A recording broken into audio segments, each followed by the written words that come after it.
Vous partez de votre logement et vous vous demandez si vous pouvez écourter ou négocier votre préavis. Préavis d'1 mois, préavis de 3 mois, aucun préavis? Non, non, non, nous ne parlons pas du Airbnb ici. Alors allons-y, démêlons tout ça. En France, la loi du 6 juillet 89 encadre les locations de logements nus à usage de résidence principale. Quand un locataire veut quitter son logement, il doit respecter un préavis de 3 mois par défaut et 1 mois dans certains cas. Zone tendue, perte d'emploi, mutation, etc. Attention, pour que le préavis soit réduit, il faut justifier et mentionner le motif dès la réception de la lettre de congé. Sinon, c'est 3 mois automatiques. Parlons de la question qui fâche. Est-ce que le préavis est négociable?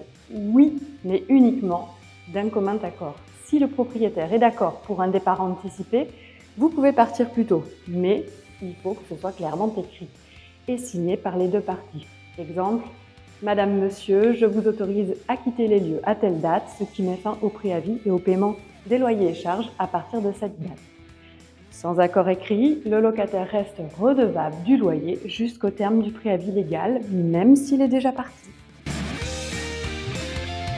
Quelques cas concrets. Vous trouvez un remplacement fiable qui plaît au bailleur. Il peut accepter de réduire votre préavis. Le logement est reloué rapidement. Pareil, le bailleur peut dire « Ok, c'est bon, je stoppe le préavis ». Mais attention, ce n'est pas automatique. Le propriétaire n'est pas obligé d'accepter et surtout, ça doit être formalisé. Conclusion, oui, le préavis peut être négocié, mais pas unilatéralement. Pas de SMS, pas de promesses floues. On écrit, on signe et on garde une copie. C'est la clé pour éviter tout litige.